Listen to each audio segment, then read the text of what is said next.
So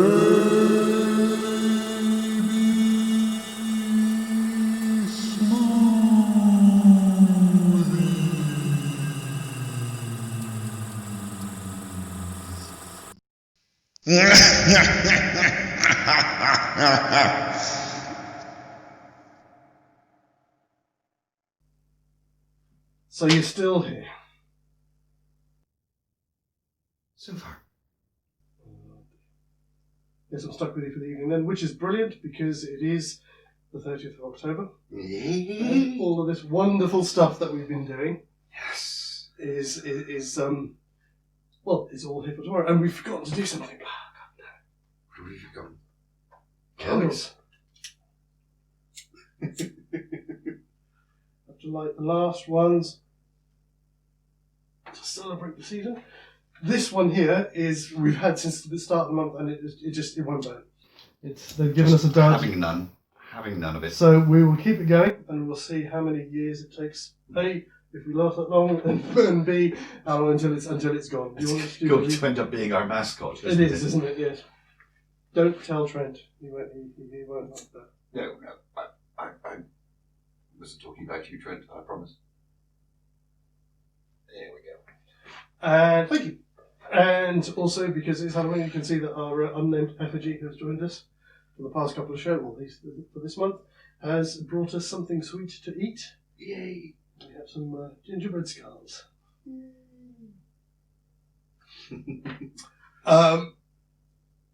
So, yeah, welcome back.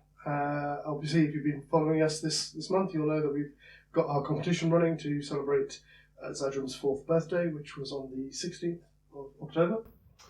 And it's a miracle, but we are still here, still going, and this is all a new part of what we do. You'll know about, obviously I said about the competition, see the last couple of episodes, tell you more about it, we'll see the description as well.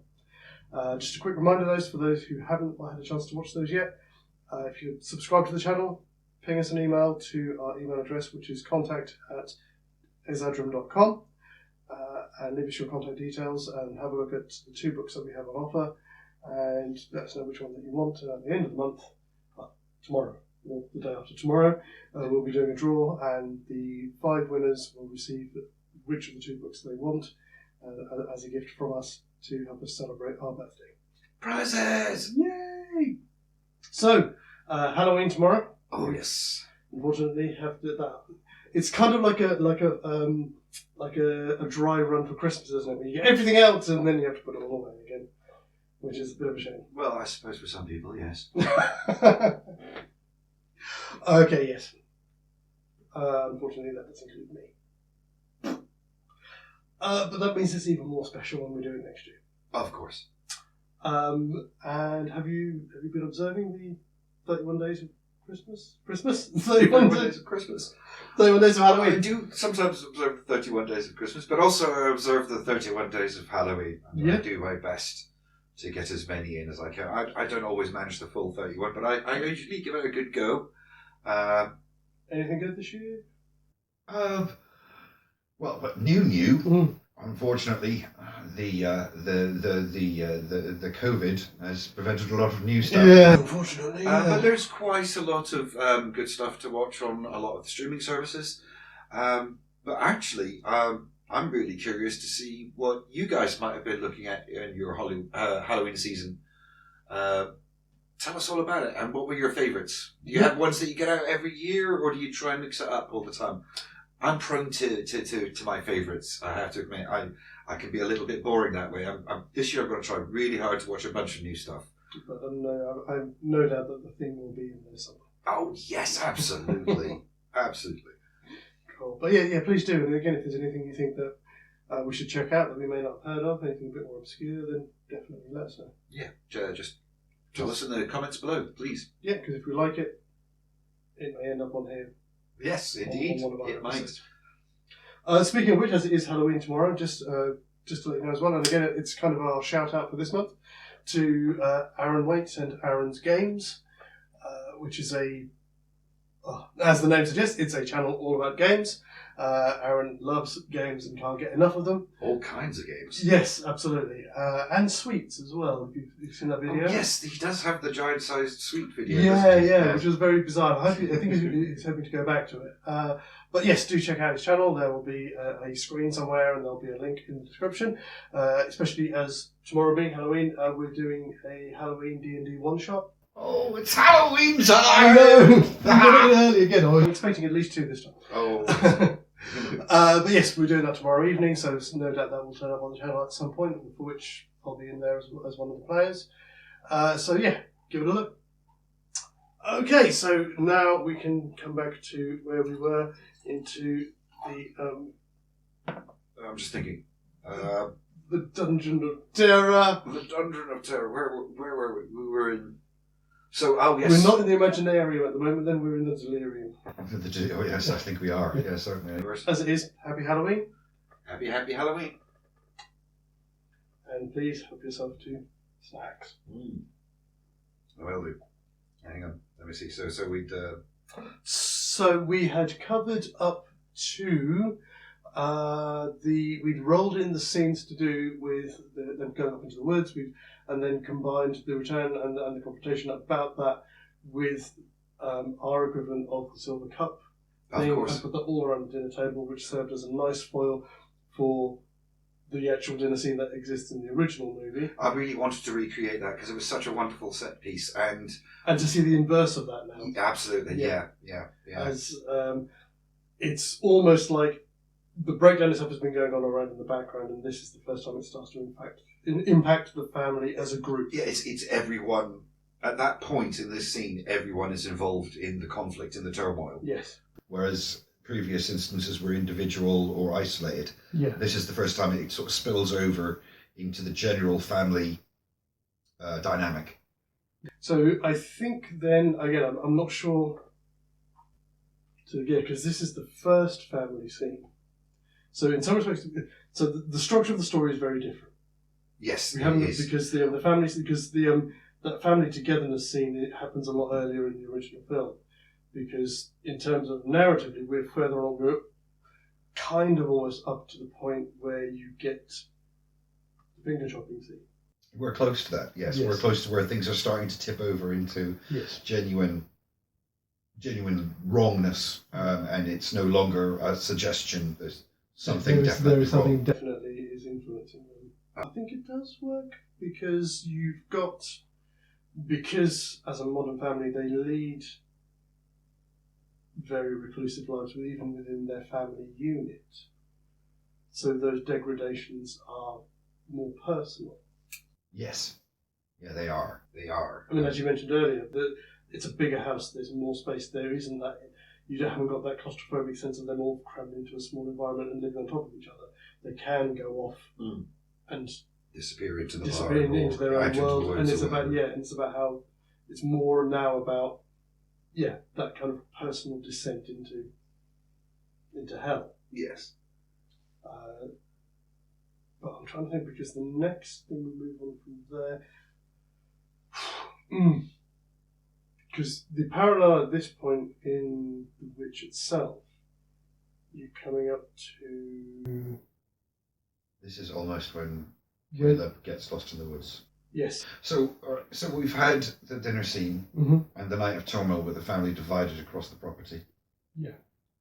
We see, that's right, we see Benny with the tainted food, Dad drinking with the strange symbols coming out of the static on the television. On the television, so which again I do think should be something like traditional runes, Futhark or Ogham or something like that to fit in with the time period. Those would have been runic forms. It's still in use at the time. We would need to then, as we move forward, then if we're going into the next day. I just want to stop because I realised we may have missed something earlier on. Okay. And it might become relevant later, possibly even really quite soon. Are we still establishing that Benny is a pot smoker? No reason why not. Well, you see, the reason I ask is because originally we find out in the scene immediately following the ritual scene at the beginning of the movie. It's our first interactions with the family in that version of the film. But in our version, that's the scene where the baby is lost, and that dynamic is destroyed entirely. Right. Unless we include shots of Benny sneaking off to have a smoke in the montage of that week of searching or whatever, we need to find a moment to exclusively note his pot smoking habits.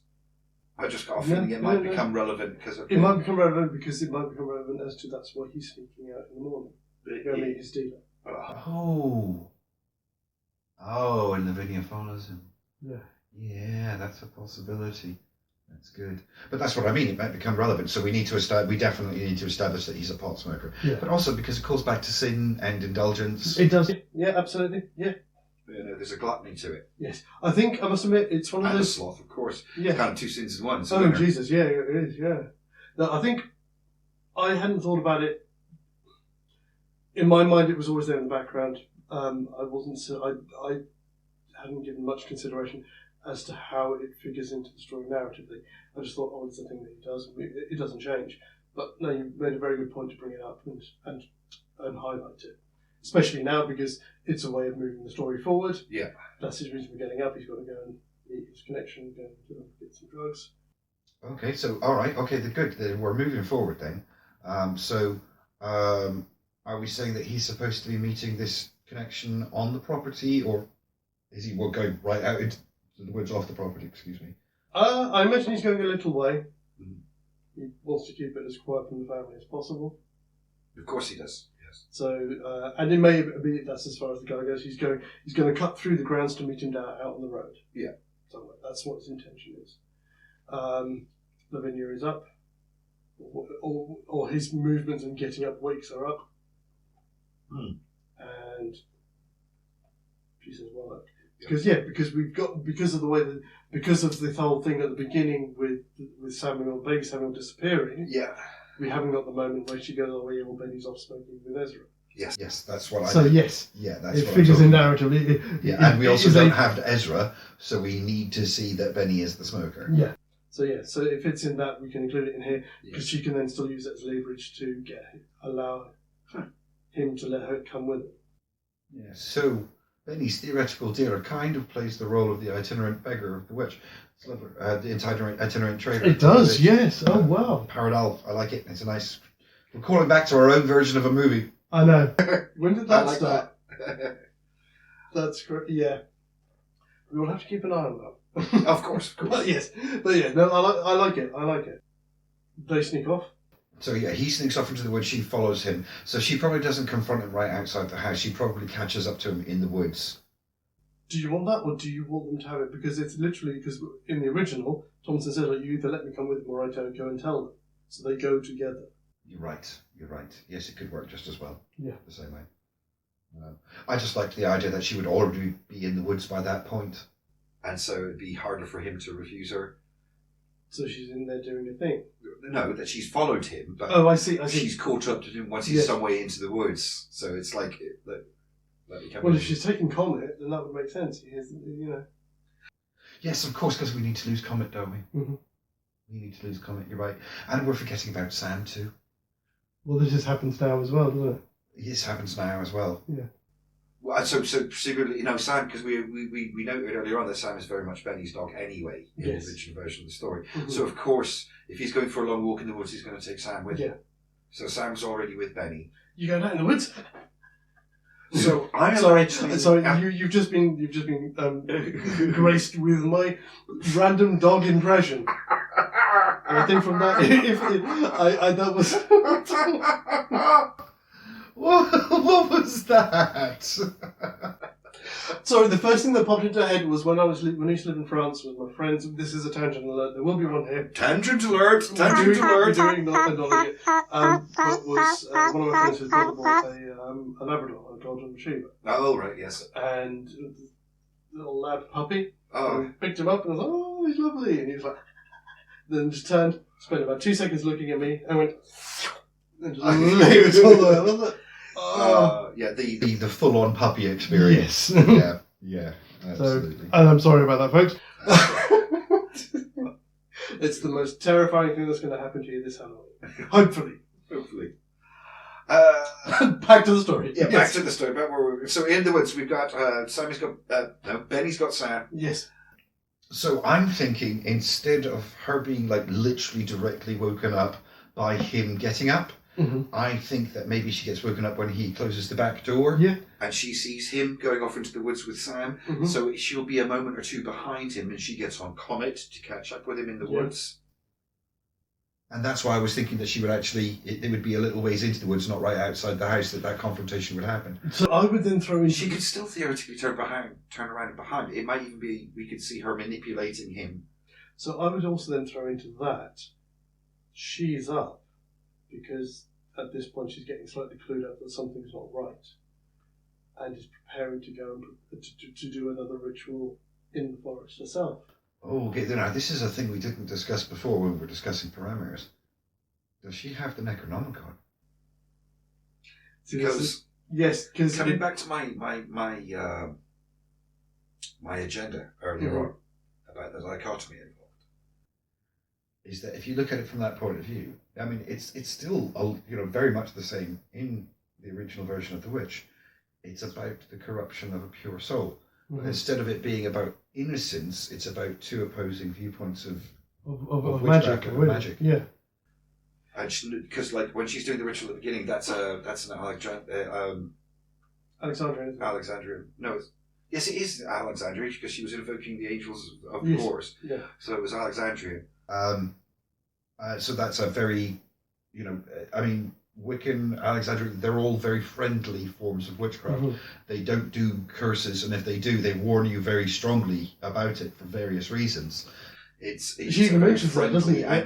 Balanced approach to she even mentions that in the original film, isn't it? That she doesn't do curses when she's talking with Benny. She Absolutely. says, we don't do it because it comes back on you threefold. There are paths where they do curses and things like that. But the ones that she's into are the ones that are clearly about justice, balance, and like light against darkness and things like that.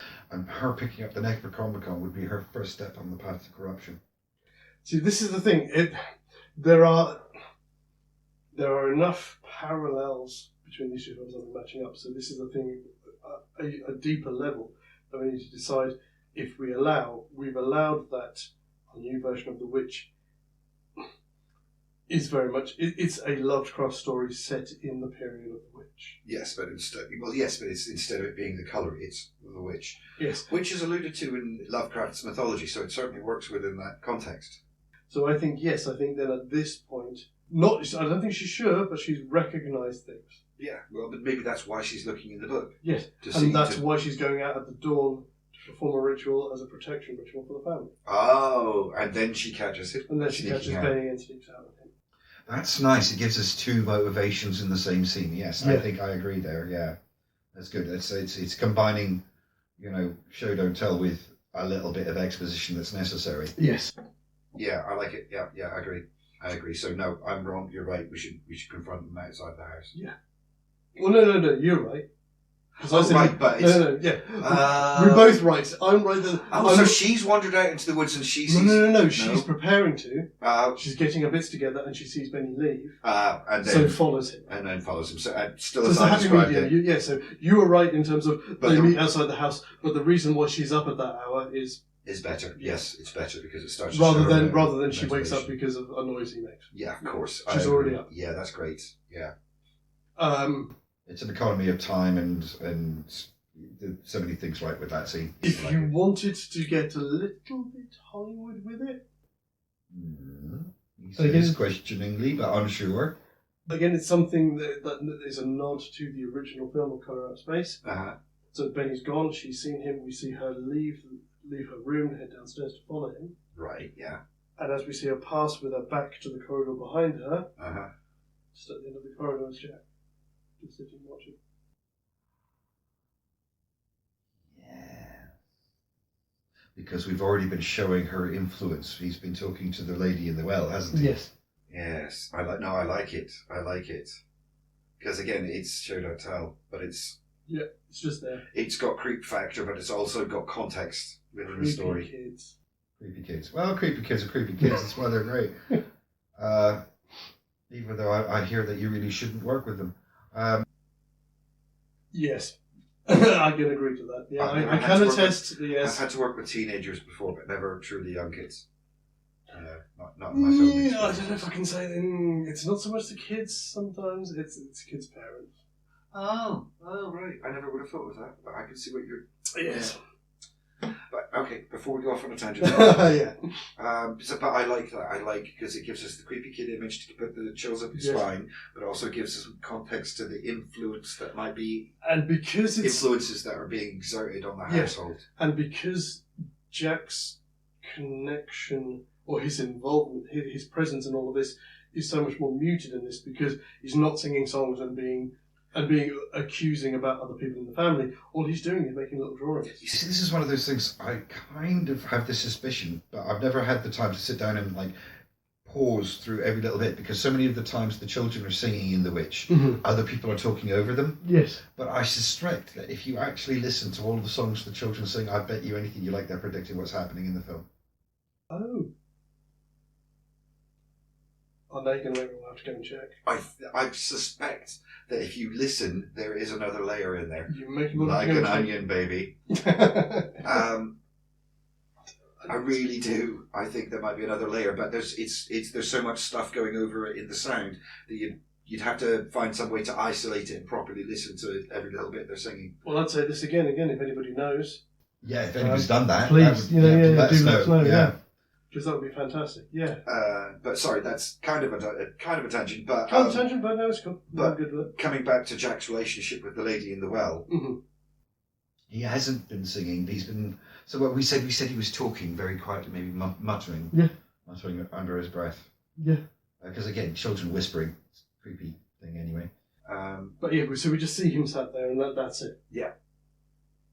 They go off. Then those bits kind of play out as they do there. Instead of getting the scene in the house where don't let me come with you, then see, this is interesting because this would be because again we're talking about a more modern audience, not modern audience, a more modern cast, and I think Benny, having seen for the second time this bloody hair that freaked out the animals, seeing the horse react, it might be a part of the fear that he experiences. It's like something's happening here. Maybe he's realizing something very wrong. It's a shame. It's a shame. This is the only problem that I have with including the hair. I know it's traditional, but we lose. No, of course he runs off to chase after Fowler in the original film. He does. So Sam would chase after the hair. Yeah, well, see, this is the thing. He chases after Sam. Oh no, you're right. No, it fits. It does fit. I was going to say it's a shame that we couldn't have that. What he spots out in the woods is one of the alpacas, or what he thinks is one of the alpacas, and goes, "Oh fuck, it's got out. We need to go and follow it." But no, you're right because he follows Sam. Oh, sorry, he follows Fowler, so it works. So it can be the hair. It's fine. Okay, but no, it can. Oh, you see, but this is the thing. All right, we've already established the hair, so it works. The reason why it's the hair is because that's one of the traditional forms that the devil takes. Then we should keep it the same because this is. And unfortunately, there was no alpaca in our mythology no.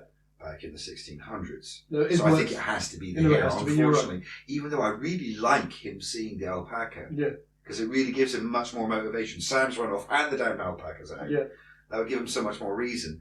But we've got to remember our paradigm. Our folklore says the devil appears in these forms. And you're right because. As we said in the original film, it's Fowler. Fowler spots the hair and follows the hair, and he follows Fowler. Yeah, absolutely. So that works the same. And the horse is nervous, but it isn't throwing her off until after he's run off. Yes. So even he's not aware of what's happened to Lavinia. Yes. And she falls off and knocks her head. Knocks her head, gets knocked out. Which again fits into which fits into that, because I imagine when she follows him, she still takes all of her stuff to do the ritual to protect the family, which is on Comet. Of course, the Comet bolts. She's lost all of her materials, and then she's going to spend the rest of the day, or most of the day, unconscious. And a witch without her tools is not powerless, but very, very greatly reduced in ability. Yeah. In modern Wiccan terms. Yes. Yeah, brilliant. And she gets knocked out, and when she wakes up, it's nearly dark. Yeah. Which is also what happens that day. Yes, it does. That's that day when that's in the original film when the parents have gone to the hospital. Gone to the hospital, so it fits. And she blacks out in the middle of the day and wakes up and it's nearly night. I would throw in So it does. It's wonderful because it parallels the original It story does. in certain ways. Yes, and But also still this new thing as well. Yeah, absolutely. I like it. I like it. And again, we follow Benny as he follows Sam up until he hears the noise and finds him ripped to pieces. Yes, oh God, yes. Oh yeah, poor Sam. Poor Sam. But it was always going to happen. Don't worry, you'll get better. Yeah. Thank you. Your guts are out. No, that's a different film completely. We might come to that one. Oh no, we'll have to find an excuse one day. But yeah, I know what you're talking about. I know what you're talking about. And again, it works as well in a modern context. Benny's a stoner, and here's this beautiful woman just offering herself. Yeah. But let's see. How's it go? So Sam runs off. He chases off into the woods. Yes. He gets lost. Yeah. And then hears Sam and starts to move towards him and hears the sound of the of the pain and the dying and stuff. And then a moment later comes across the corpse. And then he starts to try and find his way back. But he's still... See, this is the and thing. And then we clearly cut to later because it's darker. No. See, this is the thing. He keeps following because he sees the hair and he follows the hair. Does he? He does, because he's still thinking about hunting. And this is a of course he is. I don't know if you noticed it. Yes, because he's tired and hungry. There's a fascinating thing in the film which I did make a note of. Uh-huh. I don't know if you did, and I actually took the time to stop it, and I looked it up online, and it is a thing. Which is? There is a moment. Please tell me I did. And I can even tell you when it is, and I will put it in the description. If you ever get a chance to rewatch The Witch, go to 40 minutes, and it's 40 minutes and 23 seconds. Okay.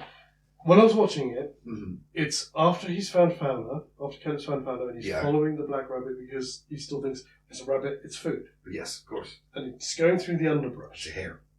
Sorry. Sorry. It's because of our last ones. I keep saying rabbit. Weirdly enough, It's the reason why we think rabbits' feet are lucky. And But hares originally- on, yes. But no. The original thing was a hare's foot.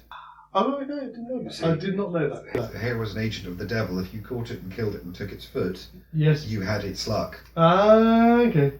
But over time, it got bastardized and became a rabbit's foot because they were easier to find and therefore easier to sell. Of course. As a trinket. I did not know that. Yeah, that's where it comes from originally. So it's the same thing where the jackalope comes from, mythologically speaking, in the folklore. So on the on our Halloween episode, we get some proper Halloween lore as well. I do my best, guys. I do my best. As I was saying, yes, in the film, in that bit where he's following it and he's kind of crawling through the underbrush and he sees the rabbit, and the rabbit turns away and Oh, that's right, because he's like swarming through some really awkward bits of undergrowth and deadfall. Yeah. Yeah. And the rabbit turns and leaps away, and there's a moment, and it's literally a flash of a moment, and it looks like, when I first saw it, it looks like as the hair turns away, and as it leaps off, and from its back, it's weird, it's from its back legs, it looks like a pair of eyes, kind of looking at you. I was like, what? Did I see that? Uh-huh. So I rewound it and freeze framed it all the way through. And what it is, there's a code. As that moment where the rabbit's legs are, or the hare's legs are leaping away, there is a code. The code is 003J. That just flashes up on the screen and then disappears. It's in there for a frame. 003. It has no significance. I looked it up. Other people have noticed it on the internet, and they do mention it. And so, yeah, they think it's an editor's code that was supposed to have been removed and wasn't. Oh, right. Okay. No one really knows what it is. Oh, I thought you were twisting me down some deep folklore I didn't know about. That's what I thought it'd be. That's why I looked it up. And it's like, no, we think it's this. I'm not godlike when it comes to folklore. I know quite a bit. Yeah. You know. It just freaked me out. It was just... right. What I don't know, those random AR inserts into films that you get sometimes these days. Yeah. But yes, do have a look. I'm not making this up. Yeah, I'll have to have a look myself at some point. Yeah. So we need a reason for him to keep following the hare, because it's not food. I think it should be something as simple as he spots the hare and it's got blood on its fur. Yes, I mean, I think at some point we need to agree that he's probably stoned at this moment. Mm-hmm. Brings in another sin, wrath. Yeah. Brings in the hallucinatory qualities. It's got a double layer to it. Okay, that works. Yeah, I'm with that. Well, there are moments when Well, like, for example, in the original story, when the crops failed, Mm-hmm. well, crops farms famously failed in that era. It wasn't uncommon. Yes. But the traditional blame for the failing of a crop was the actions of a witch.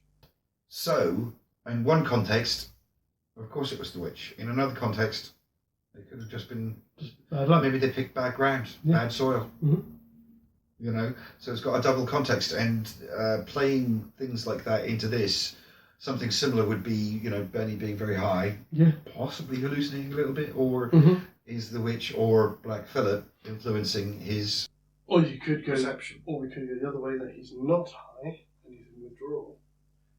So his emotions are running a bit rawer. Yeah. It's not actual withdrawal because it doesn't cause that chemical reaction in the brain. Okay, yeah. But psychologically, yes. you get irritable because you haven't got the thing that you want. Yeah. Oh, Okay, yes. that works. So And either way, we can leave that up to the audience. And Benny's older and he's angry and he's been shouted at by his dad and things have gone wrong. Yeah. Maybe him just being weirdly obsessed with killing the rabbit that caused the death of his dog. Yeah. At least in his mind or his perception. Oh, damn it. See, I've got more on this count than you do. If we do count. That's true. Yeah. Yes, I could see that maybe being a better justification than him hallucinating. Yeah. Okay. Yeah, I do agree. So we see him; he disappears off, and then there's a cutaway there because I know there's. Yeah, no, we do. We follow him and then he reaches the shack. Yeah. Where the witch is. Because I think psychologically this works because, as you said, this in his wrath, but even his gluttony and his sloth that comes through his drug use are a reaction to the anger he feels at his situation in his life. And also, So the wrath is the underlying sin. And also the other thing that we haven't mentioned yet, which is there from the beginning. We only see it the once, unfortunately. It's there right from the beginning when it comes to Benny. Mm-hmm. No flesh shall be spared.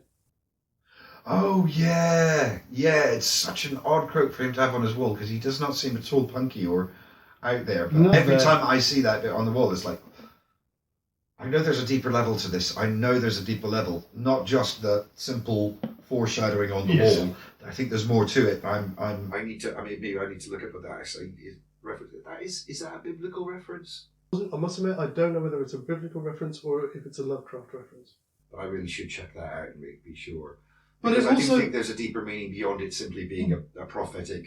But it does also, in this, especially in our new version, it has more. It makes equal amount of sense as well because the crops failed. And we're saying tomatoes have flesh. The flesh of the crops have failed. No flesh shall be spared. Oh, I like it. Yes. I mean, it's yes.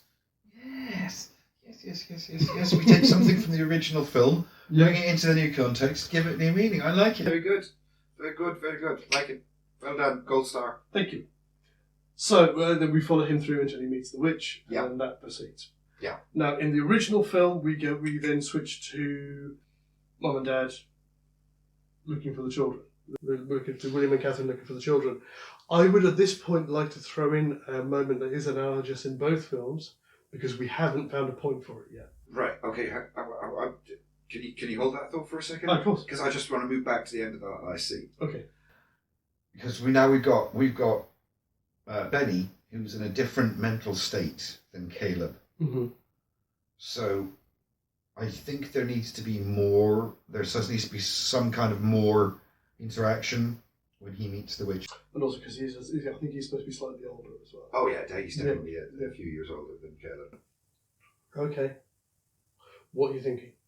I just think there might be some kind of seduction, like overt seduction. I mean, he was a boy chasing the thing that killed his dog. Mm-hmm. And suddenly there's this beautiful woman. And of course he's a teenage boy and he's going to look at her lustfully, but he's... So there's this beautiful woman and the smell of weed? Yes, maybe that's it. It's simple temptation. Simple temptation. She's just there smoking a joint. Yeah, just a joint in her hand or something like that. Yeah, perfect. Yeah. Thank you. I just wanted to... Yes. Because it has to work. Thank you. That does it. That does the trick. Yeah. Okay, so moving on to your point. Yeah, all I was going to say, there's a scene that is analogous in both. Mm-hmm. There's two... With the parents searching. Well, there's two in particular that we need to get in at some point. Mm-hmm. One is the analogy of the egg. Oh, yes, we completely forgot about that. So that would have been earlier, wouldn't I it? think that would have been earlier. I think it's Might hard have to been know. part of the preparation to the dinner scene because The dinner scene, yes, that would because have of been foreshadowing the pure thing being So- spoiled. Retroactively, we'll slide that in there. Yes, you're right, but, But yes, the other one that does is need to go. the other one is the milking, because when obviously Thomason milks the goat Yes, and it milks blood, and in the original film, there's a scene where Nathan milks the goat. milks the alpaca, He milks the alpaca. Yes. and it's fine. But here, this is so we can include a scene when he's first brought up. His kids do their own thing, so he's not, or so he'd be less overly concerned that they're not there. Yes. He goes to milk the alpacas. Yeah. And he milks. Milks The one them. that he milks is Blood milking comes out. Yeah. Of course, in the original film, this is when he's talking to Ward To about Ward. self-sufficiency and things like that. But But here, no, it's because of the. He has no fear of starvation, but the loss of his livelihood. yes, And to the modern mind, an animal that milks blood probably has something severely wrong with it. And in America, that's going to be a very, very, very expensive thing. and he's already spent a lot of money on the vet spa. So it adds to the desperation without needing people to starve. And it reinforces the fact that he squandered so much of the family savings on the vet's bills for the alpacas that we Yeah. discussed earlier that he's not told Teresa about. Now, because we haven't had a finger chopping and nobody's Had to leave. had to leave the things, maybe this would be when we start to notice serious problems with the technology. I'm suggesting that probably Nathan might try to contact the vets. I can't get through. Just a simple thing, but just adding to the layers of all the shit that's adding up around them that Yes. they're not noticing. And we can feed that in, we can reinforce that because Teresa goes to do her meeting and she can't get through. Starts losing connection, which again brings up that conflict between them. At which point I would say, so we throw in some extra scenes to cover this here, which is what they're doing on this morning. They haven't noticed that the kids aren't there because they do their own thing. They're probably around somewhere. It may be something like they notice that Jack is doing something strange. And then it suddenly reminds them where are the other two. Yes. Notice that Jack is doing something strange. He's talking to the lady in the well again. Mm-hmm. The parents go outside, and much like in the film, Nathan notices that the damned alpacas are out again. Yes, Benny I should be told doing them to that. have them in by 10. Where's Benny? He's not here. And then, And then actually, have you seen Lavinia? No, we haven't. That's when they start to panic. yes. Yes, works. I'd like bringing elements from the original story in because they're good, strong They elements. do, They're yes, worth it, yeah. absolutely, yeah. So we go into that, and then Yeah. we can then flash forward to Lavinia waking up in Waking the up forest. in the twilight, Yeah. and the sound of her parents calling their names in the woods. Yes. Wait, their parents or just Nathan? Because, of course, in The Witch, it was just William. Yeah. But would Teresa... Well, one of them would have to stay and look after Jack. Of course. And also, she kind of has her business to worry about that's not working And right. she's unwell And as what if well. the kids come back? Somebody needs to be here. He's the one who's going to go traipsing off into She'll be like, I'll call you if they come back, Yeah. not knowing that the phones aren't working. Yeah. I like it. So Nathan So goes Lavinia off wakes in the woods. Yes, and Nathan finds her. Yep. Where's your brother? I don't know. They go home. They've lost the horse. Yeah, where's your brother? Yeah. Where's the horse? It would be I don't know, and Sam was with him, Yeah. and with Comet it would be I don't know, wouldn't it? Yes. And they never do see the horse again, at least not in No, that in way. which they don't Yeah. know. So in this respect, he's gone. They come back. Teresa wants to do something about it. Well, wants something done about it. She's thinking, oh my God, we've already lost one child. Yes, she'll So be. she'll be trying to get onto the phone to the police, can't get through. Yes. Yes, this is when the technology is really going to start to kick in. Yes. And, so are we? I think- don't know. I'm tempted to use the same sort of weird sound effects that they were using in The Colour. Yeah, For the effect. Because if you listened, it sounded like strange voices talking yeah. as if you'd actually, like back in the landline days when you'd pick up and sometimes you'd get a connection to the wrong phone or there'd be another conversation in the background. Yeah. And it's a bit like that. God, you don't hear about that anymore. Yeah, that's the thing that's dead, isn't it? A crossed line. Across. Yeah. And the fact that it sounded like a crossed line is because that suggests that because there's moments that like you can almost see this. Kind of. I just imagine that maybe being the witch's cackle or something. The reason I love that as well, this comes back to your thing about traditionalism and modernity. A crossed line, it's not something that ever happens anymore with digital technology. No, it doesn't make sense within It the doesn't make context of sense. the technology. Yeah, No, it's it doesn't. anachronism. Yeah. Yeah. Oh, fucking brilliant. Yeah. That I love it. Yeah, Okay, I cool. really, really love it. I'm glad you agree with me. Yeah. And what I like about that is as well is we can see Jack doing something that is sending off all of the alarm bells for, I was about to say Thomason, but for Lavinia. Mm. And through all of this, Nathan, he doesn't go to Topwood, he just goes and gets another drink. Which again echoes his reaction to when we desperately to remember what Jack was doing at this point in the story in colour. Because he was, being equally affected in the way that he is in this version of the witch. He tends to, on this point, he doesn't really do a lot. He's just there. It's not really, because all the bits of early on when he's just, so much of his stuff is just talking to the well. He can just be a backup. When Nathan and Lavinia get back, Teresa is going to pieces because she can't do that. And when she's supposed to be looking after him, but he's still outside just by the well. So they get back and she's supposed to be looking after him, but she's worried about her business because that's of course. That's her of go-to. course, It's not yeah. working, so she's not watching him. And her He's still obsession, outside. her... strangely, I'm So trying... they get back and Nathan's like, oh, well, she's supposed to be looking after him, but he's just out here. Where is she? Goes off to look for her. Lavinia notices that he's doing something weird. That then brings in the thing, I can't get my connection. Well, why aren't you looking after Jack? Where's with Benny? Don't you know I have a business? Yes. I'm hemorrhaging clients. I'm hemorrhaging clients, and now you've lost another one of our children. Yes. Yes, but in all of this, she's not keeping an eye on what Jack's doing. Yeah.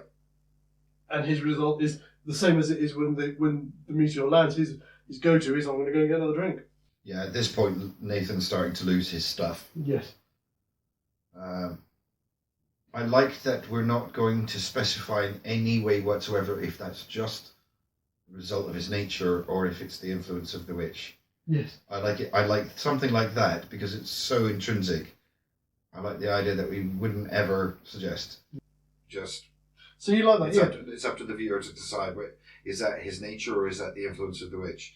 And does it matter? Mm. At the end, because the result's the same, isn't it? At the end, but I like the idea of not being over about certain aspects. Yes. Of the story. Whereas in the modern context, it's extremely unlikely that a crop would fail. Exactly. So that's more overtly the influence of the witch. Yeah, because pesticides and things like that. Yes. Exactly. Yeah. Nitrous. Yes. Fertilizers and all that stuff. No, I like it. I definitely like it. I think that holds. I like to keep some of that ambiguity that's in the original film. Right. So we got up to the bit we'd gone back retroactively and done the stuff to do with the egg, and now we're including the bit to do with the milking the alpacas. Yes. And then it's after that, and so we've forwarded on from that to when they'll be looking for the kids. He's found Lavinia, and they come back to the house and finds Jack still out by talking to the well. Yes.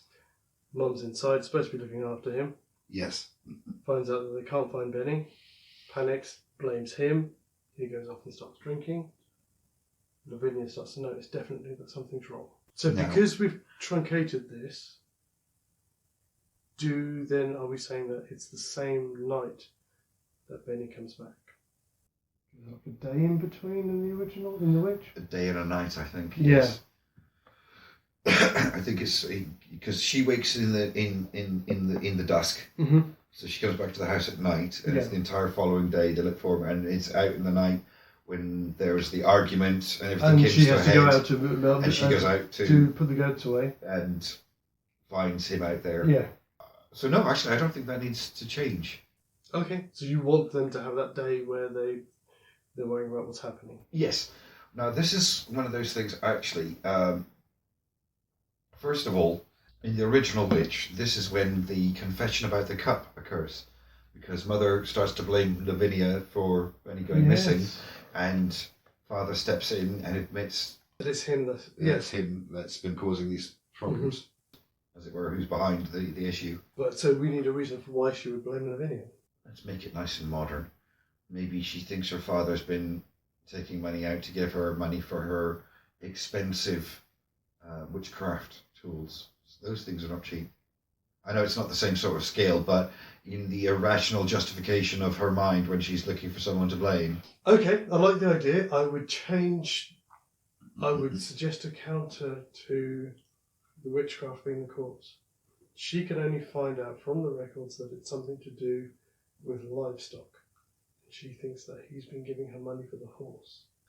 That was another thought I was about to articulate. Okay. Yes. It was another alternative, was that it's clearly her horse. I've deserved it. Oh yeah, definitely, but it's clearly her horse in the film. Mm-hmm. She's the only one that you really see riding it. Maybe she thinks it's expensive vet bills. Yeah. Comment. Her father's been hiding on her behalf, and Mm-hmm. then Nathan confesses that it's really been for the alpacas. Now, before we go further, Mm-hmm. I think I've spotted a small problem. Mm-hmm. In that our earlier versions, again, because we've skipped over certain elements because they didn't exist in this modern version, Yeah. we never had an I am the Witch of the Woods moment. Because what I'm saying is we're nearing the point where an accusation is going to occur, and I need to think, well, where's that accusation coming from? It could come from nowhere, from Jack, but I don't know. I suppose he could just make a while. But why would they listen to Jack?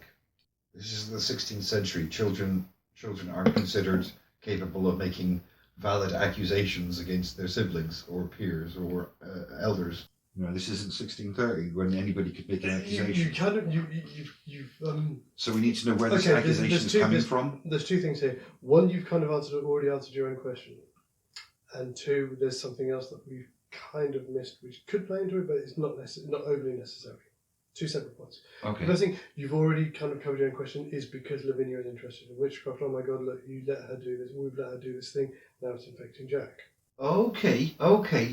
See, I was thinking earlier on, because this is one of the other things, because immediately, one of the parents goes on the attack and the other doesn't. Mm-hmm. Now, although these are not the same devout, pious people that we meet in The Witch, in the original version of The Witch, it's very definite to say that Nathan is the liberal parent. Yes. And that Teresa is the conservative. After all, she appears to be a stockbroker of some sort. Yeah.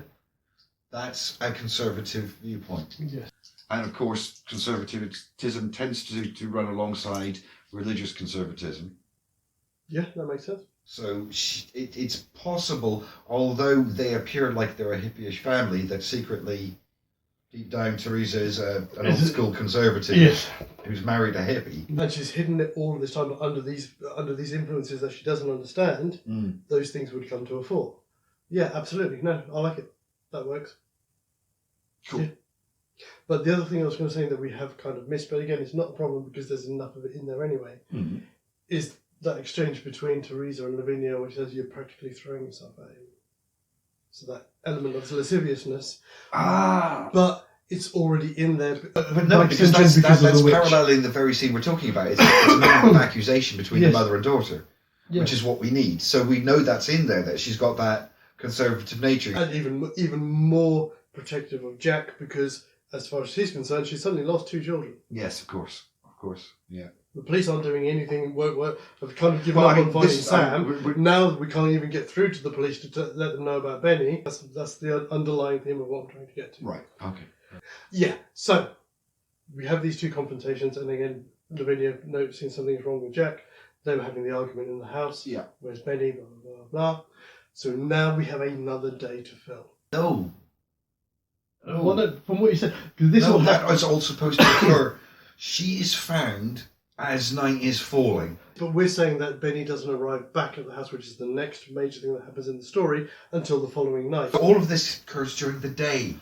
I was thinking that these things happen in the heat of the moment. I imagine in the heat of the moment when she arrives back, there's the initial accusation, and then probably an aside to what she thinks is happening with the vet's bills for her horse. Mm-hmm. And then Nathan steps in, everything blows up, everybody separates, Nathan starts drinking again. Yes. And then during the day, instead of later that night, Teresa continues to snipe. Yeah. And then she... subtly bringing in the whole thing of the shrewish wife. Yes. Yeah. Yes, I want to bring that in. And this is around about the point in the story when Teresa becomes shrewish in the colour. Yes. She's starting to become that shrewish character, so it fits narratively for the This is the point that she can bring in. Yes, you spent all of this money on this horse, and now it's run off, and we can't find it. Absolutely. Yeah. And then it would be that pointless circular argument where I told you it wasn't me. Dad told you he was. But you. And then it comes out that horse cost $5,500 or whatever they cost. It'd be that endless argument that no matter what you say is not good enough. Also, underneath all of that, even though there are times where it might look like Nathan's winning the argument, the underlying thing, where's my baby? No, I'm not talking about Nathan.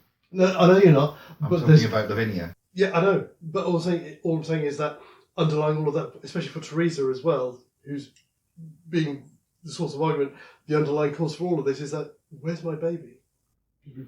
Of course, yes. I mean, certainly the argument could back and forth between her attacking Lavinia and attacking Nathan, but I was primarily talking about her continuing to nitpick at Lavinia, therefore eventually driving her out of the house, where we eventually get to the scene where she discovers Benny. I see what you're saying. Yeah. So it's but you're right, actually it could be back and forth, that she could, because we're talking about a day, so we could see again an extended sequence of her just repeatedly attacking them throughout the day. This kind of ongoing three-way argument. Yeah. With whatever Jack's doing in the background. And eventually Lavinia has enough. And Lavinia trying to decide between being involved in this, what's going on here, and what her brother is doing, and also... Her mother won't stop sniping. Yeah. Her dad won't stop drinking. She has to get out of the goddamn house. Yeah. And then, which leads her out into the yard and eventually to discover Benny. She goes out into the house, the alpacas are out again. Of course. Which will take her into the barn. So she would go to put the alpacas back in the barn and find Benny shivering in the darkness. Fuck. Yeah, no, it works, but I've just thought of a massive thing that we've missed. I don't know, what have we done this time?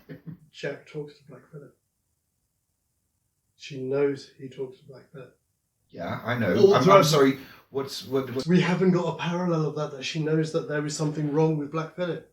No, you forget. No, we did cover this. He doesn't talk, he draws. Remember? Yes, but Thomason needs to, or rather in our version, to parallel. She knows. She's one of his caregivers. She looks after him. She sees the things he's drawn. Yes. Maybe she's even talked to him about it. Yeah. Why do you keep drawing this? Oh, because he talks to me. He told me a story about. And so when she comes out, so just because we need a slight turning point at this moment, where she comes out and she knows the alpacas are out, she has to go and pack them back in again. Mm. So Black Alpaca and Black Phillip is off at one side, and just they may just be a moment. Let's just agree that we're going to call him Black Phillip. Maybe it was a joke between Nathan and the other kids or something, but yeah. There has to just be a moment where he's off to one side, or because there is a moment where Thomason feels uncomfortable around. There's a moment when he's looking over the gate of the goat shed at him, and it's just before she discovers Benny, just before she discovers Caleb. It's also when she goes to milk, when she's milking the goat, because Black Phillip is there in the barn. Yes. With the twins. Yes. And just staring at her the whole time. Mm. We've lost that because it's Nathan who's milking the alpacas. Of course. But we need something similar to that where she's packing them in and... There's just this moment where, or it may just, oh God, I've got it. It's simple. The alpacas are out. She goes to pack them in. As soon as she walks down there, Black Phillip just walks in on his own. Yeah. He displays activity that is not common in the way that. Yep, I like it. Black because that's like that's an unnatural action. Yeah. Yeah. That's it. Yeah. Simple as that. Simple as that. And I don't mind that it's Nathan having that moment with the cow, with the milking the alpaca with the blood, and having Black Phillip stare at him. Yeah. Because of course in the old version there is definitely an antagonistic relationship between William and Black Phillip. Yeah. He's always having to. The others go meekly to their pen. He always has to grab him by the horns and hoof him in. Yeah. It's a very antagonistic relationship, and of course this version with Nathan, he's a much chiller dude, but just having this, things going wrong and this goddamn black animal staring at me, and it would actually it would give some antagonism to a relationship that doesn't really have that. But much. It also works as well because the thing with Nathan throughout the original film, he's very self-assured and all of his actions for a lot of the time, even when he's drinking. So there's a sense of self-righteousness about him, which is analogous to pride. Oh, absolutely. Yeah. Oh, he's in his pride. Yeah. He's dragging. I mean, this is the thing I think is self-evident. Because, when you're observing Teresa trying to... It's gone out again. Yeah, of course it has. When you consider Teresa trying to continue her high-stakes job in the middle of nowhere, seated in the attic of an old farmhouse, that it's not her choice to be here. Yeah. It's his choices that have led everybody there. That's true. That is very true. This whole thing of it, the whole concept of the very farm is Nathan's pride. Yeah. It works. It does actually work. Yeah. So yes, so she goes to put them back in. Benny turns back up. Stark bollock naked. Stark bottle naked and shivering. And this bit as well would, again, pretty much play out the same way. Mm-hmm. Or yes, it will to a degree. They get him inside. The only thing is, and it's a shame we'd lose it, they wouldn't put him in the attic, they'd put him in his bedroom. They would, yes. So we do lose the analogy of the attics there, but we've included it in there enough in other ways because of that's Mother's, that's Teresa's sanctuary. Yes, that's So right. there Yeah, are it's things. very separate. This is going to be a big problem though, because they're not all going to sit around and pray. No, they're not, but they are all going to worry and fuss in their own ways. We're going to try and do what a modern family would do, try and contact the authorities, and they can't get through. This again kind of feeds us back into the original film. They try, okay, we're going to have to drive, it's an hour to the hospital, we'll have to take him to the hospital. Shove him all the way outside, get him into the car doesn't start. Yeah. Yes, this is when all of those things start coming down much more heavily. Because otherwise it would be an extended sequence, but no. Get him into the car. Yes. They're trying to start the car. Uh-huh. Can't get the car started. Uh-huh. If you want to include the Nick Cage being do your thing moment in the car because he can't get it started. Oh, right, yes. At which point Benny in the back starts convulsing. I wondered if that was where you were leading. Yeah. It would be visually and like in the moment of the plotting of the pacing, Yes. it would have that much more weight. And... The soundtrack with the score from The Witch over that as well. Yeah. It would be very jarring. Yeah. They have to get him out. They get him into the house. And he coughs up this emaciated Peach. Yeah. Yeah. Yeah. And then, again, this is something that it will lose because he won't have the moment where he is giving himself to Jesus. There's no parallel. I'm wondering we don't have a parallel. if, no, I don't know if there's necessarily a parallel, but maybe an alteration. Rather than giving himself to Jesus, perhaps in those moments it would be like a feverish vision, like a brief description of his journey through the woods, but then at the end it would be, Lavinia, why do you look at me though? Like that. Yeah. Like it would be an implied accusation. Okay. Yeah. Which would then lead into Jack's hysteria. Because literally his last words would be, Lavinia, oh Lavinia, why do you look at me like, or why are you looking at me like that?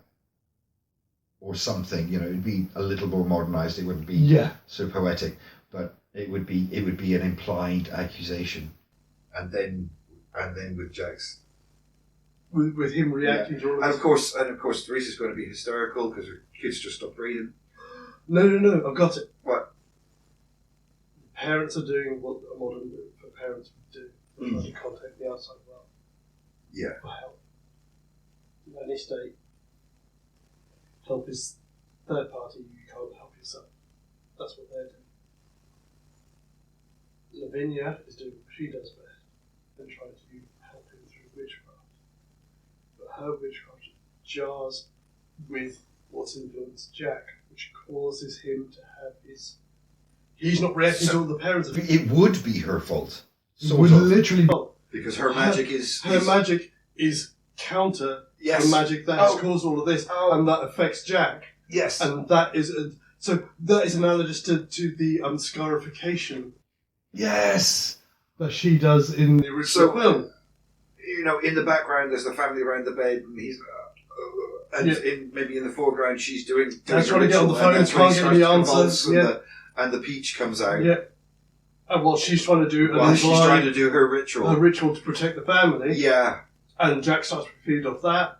And the family... Yeah, of course. And then of course, the accusation makes perfect sense. Yes. It works. It does. It works. Ah, brilliant. Yes, of course, yes. Because, yes, it's her attempt at the ritual that will apparently cause Benny to convulse even more and produce this withered peach. Yeah. As a slight aside, we were talking earlier about a way of establishing Jack's thing about the witch in the woods. Mm-hmm. There is a scene in colour where he's with Teresa just in their bedroom. It's earlier on in the action. Uh-huh. I think I vaguely remember. Keep going. We could include a parallel of that. And she asks about the drawings, and he mentions about the witch in the woods. Right. So just throwing it in there as a reference. Of course. It would be like a moment where he'd mention it, and she'd take it like it was a fairy tale reference. Yes. And then when stuff starts to happen, yeah. Again, it's a foreshadowing of her suddenly finding a way to include that into her argument. Yes. Especially because all this happens because Vinny was doing this stuff. She's trying to do... suddenly going, there's a dog in the woods. Loose in the woods. It's very much like that, isn't it? It's calling back to a phrase. Yes, it is. In that same fashion. Yeah. And because she's now doing all of this stuff, it's her fault. She's doing it, as you say. There's the accusation. And from this point, and this is the point where the parents kind of gang up, or she demands action be taken. Yes. And goes and locks them in the barn with the alpacas. No, that's a day later. We're getting slightly ahead. No, that is right. It is because she makes a counter accusation. He's been talking to the witch in the well, and they both get locked in the barn. At least that's how it happens in the original story. Yes. And then during the night, Mother loses her shit entirely. I've got an idea for that. I have an idea for that. But that's how it goes. Yes. The Jack makes the accusation. Mm-hmm. The Vinny, probably in desperation, makes a counter accusation. Well, he's been talking to the witch in the well for the last week. Yeah. She will deny it, that she's ever heard anything about it, or because she doesn't want to approach that thing. Benny is lying dead in front of them. So I think at this point, that we can already see Teresa losing her shit, because I think the justification for locking them in the barn has to be different. Mm-hmm. And my leaning in this particular situation is that Nathan should suddenly realise that his wife is acting extraordinarily, not just angry, but potentially violent towards one, if not two, of his children. And he might take them out to the barn to keep them away from her. Yeah, that works. The only two of his children who are still alive. So this will be perfect, because again, it's you wouldn't have her sneaking off. He goes to do that. While he does that, she goes up to her sanctuary. She goes up to the attic. Yes. And this is where I've got the parallel for the crow. You see, this is what I was just thinking. Well, how do we draw that parallel? Come on. She goes back to work. While she's working, but obviously can't get hold of her, and it's late at night, can't get hold of anybody maybe. And then the effect of the witch on the technology. Yeah. These non-existent or previously non-existent home movies of her children together. And they start talking to her through the screen. That works. Although, do we have a direct parallel to the crow? There's not. That's the that only literal thing. Wounding, because that is very powerful as an image. There's not really a way we can work it in here. I can't think of any way we can work it in. It would seem too contrived to do it, unfortunately. It's one of those things we would lose. I like that, because it's definitely a sign of her ensuing lunacy. Watching home movies, idealised versions of her children as they were once upon a time. Yeah. Yeah, losing herself in that imaginarium. Yeah. I kind of like that as an image, yes. And it leans hard into the psychological as well, so it gives us that extra layer of separation between, is it, like that. I mean, the only thing... It's not as powerful as an image, but it's got the same emotional weight. Possibly it's a reach. Go on. It might work. Go on. When she's talking on the camera, or when she's talking to clients, she's looking at the data on the screen, and she's got her earpiece in. So she sees these idealised images of her children as they were, and they start talking to her. But their voices are just a little bit too low. So she keeps pushing the earpiece in and more, and starts bleeding from the ear. I love it! I love it! Oh, that's horrible! I love it! Yeah. Yes, absolutely. Three gold stars there. 3 gold stars. That was magnificent. Yes. Yes. I like Hollywood is paying attention. Sorry, no. I'm going to cut that out. Possibly. Yeah, I like that. Yeah. That works. And this is happening while Nathan comes back in. Doesn't know where she is. Calls for her. She doesn't answer. Yeah. Starts drinking. Yeah, of course. And obviously, this is the night where they're locked in the barn. Yes. So this is when it all becomes much more overt. This is the moment where Lavinia turns to Jack and starts properly accusing him. And then suddenly there's somebody else in there's noise on the roof. There's noise on the roof. Yeah. Suddenly, the animals are panicking. Yes. And then again, this is going to take a little bit longer.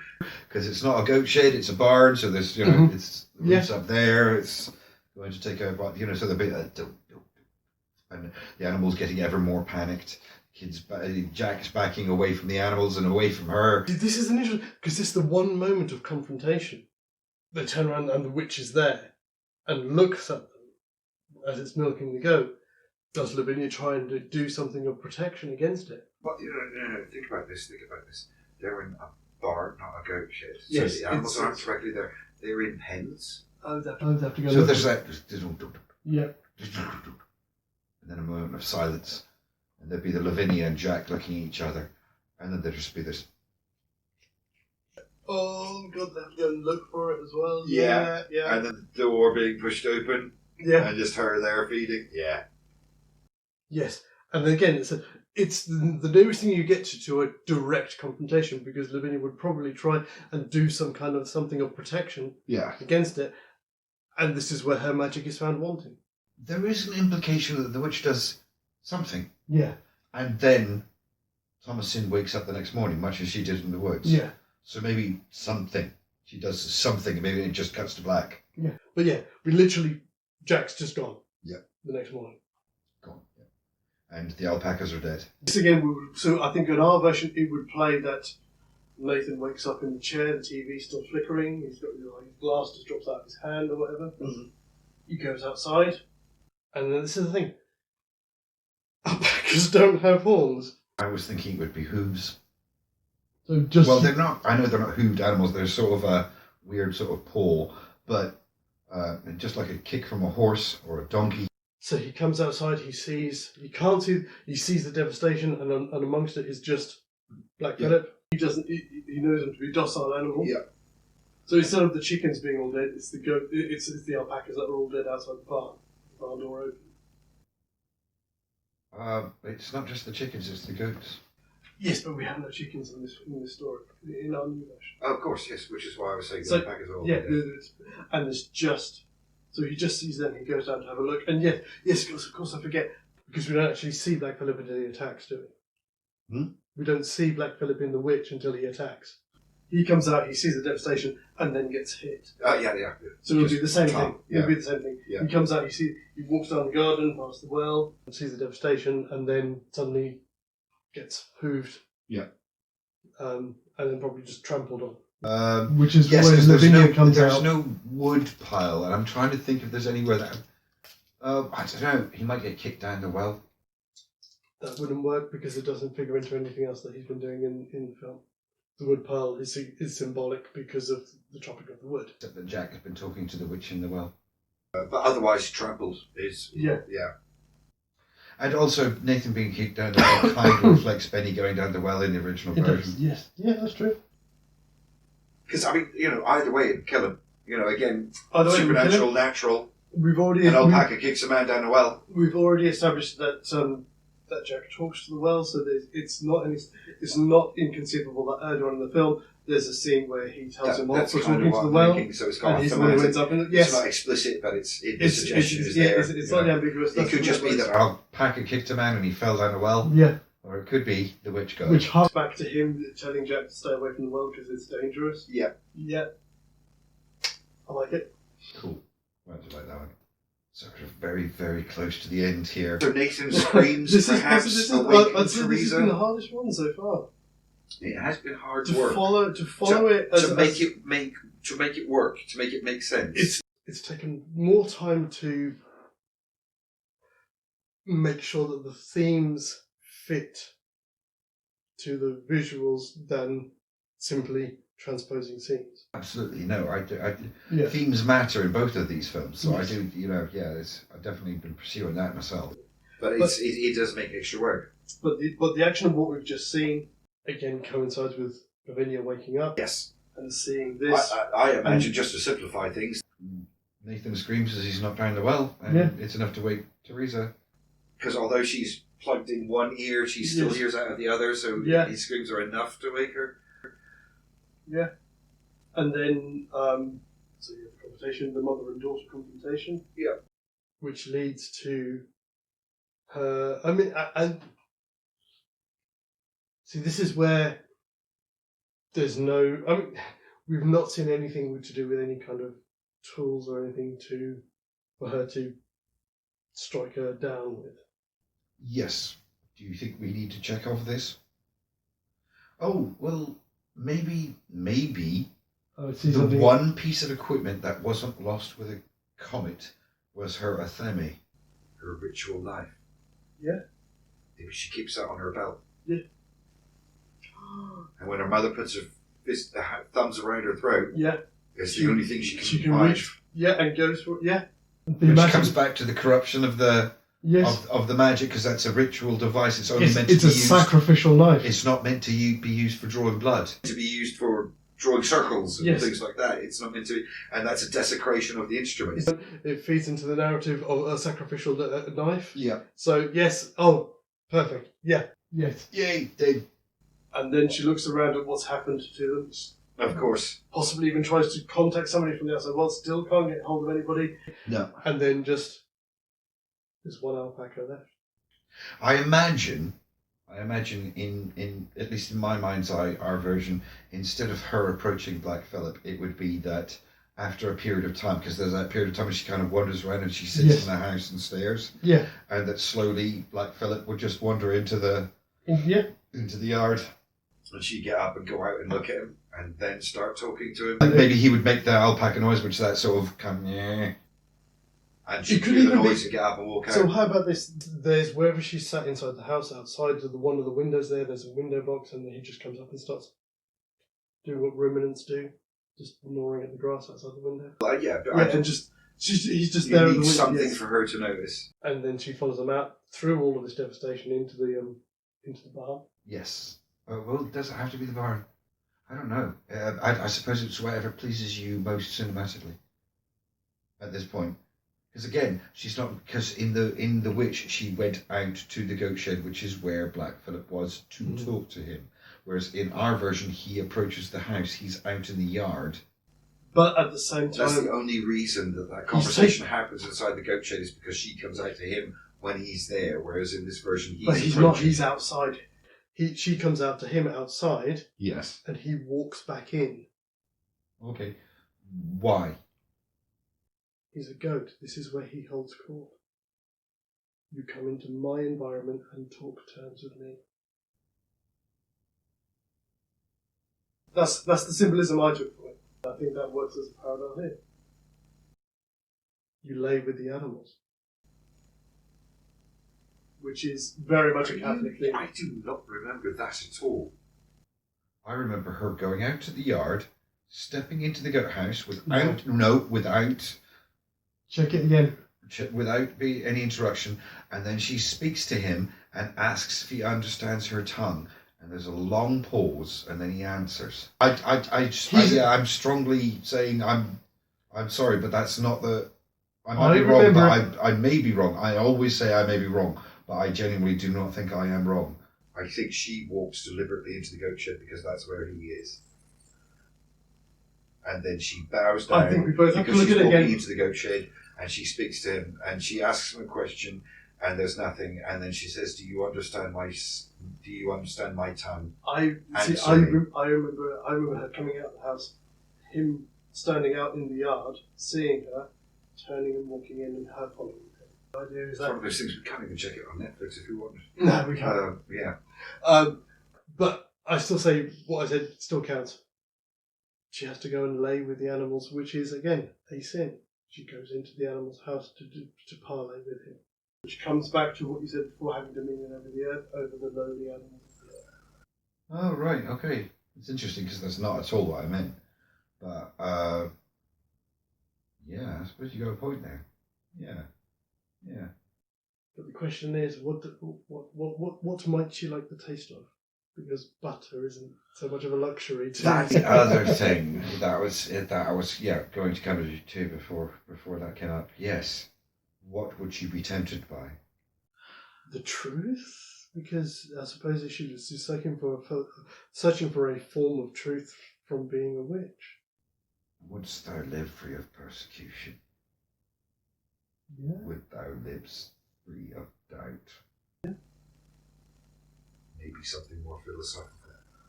That would serve the purpose, and then Not appealing to our physical senses, but to our philosophical senses.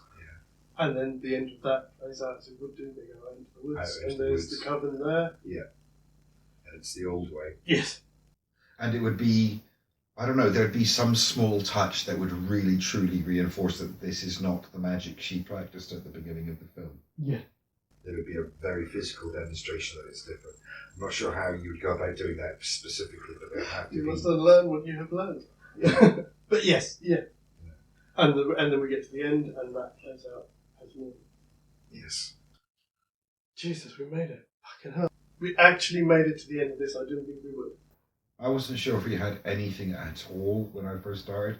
I was thinking there's so many things this could fall apart. Yeah. That's been a bit of a trial, that one. Oh, damn. I am very torn right now. I must admit, I'm not. No? No. Okay. Well, give me a second to think about this. Okay. You know what? No. Yeah, I was the one who came into the agenda with this version of the witch. And it was because I thought those themes were there and they could be played with. And I like them. So, yeah, I suppose I have an answer. Yes, I do. Okay.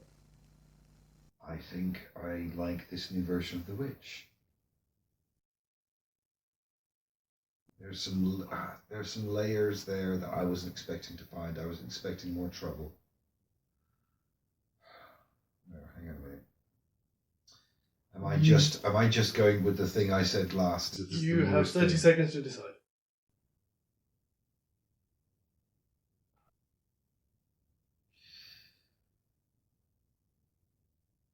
Yeah.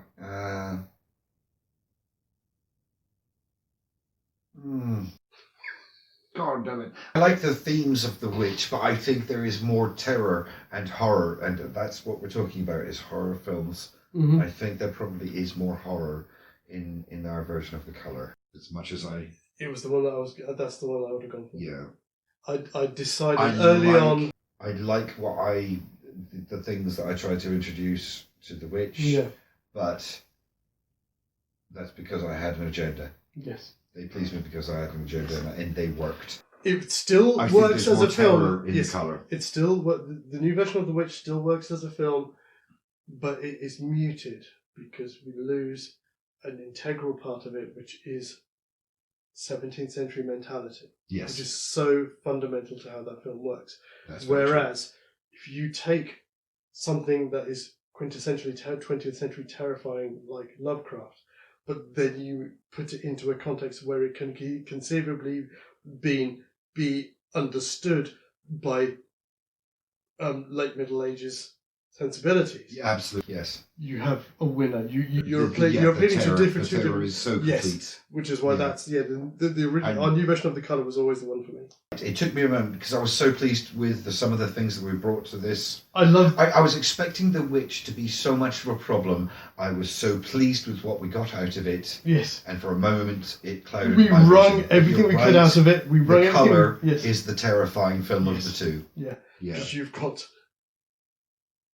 got traditional witchcraft folklore outlook from the protagonists trying to cope with a 1930s, what with a Lovecraftian monstrosity. Yes, from And beyond space and time. Yes. Yeah. So, yeah, Yeah. that's the one for me. It works. So, bit of a tricky one on this one in terms of how we get to our decision, but ultimately it is still Thumbs up from both of us, I 2 think. thumbs up. So For the colour. The colour of New England folktale. I got it right this time. Yes. So I think this is pretty much where we're going to wrap it up for tonight. Thanks for following us on our mad journey on our alternative possibilities. Yes. Hope you enjoyed it. Please come back and join us next time in the Imaginarium, where God knows what we'll come up with.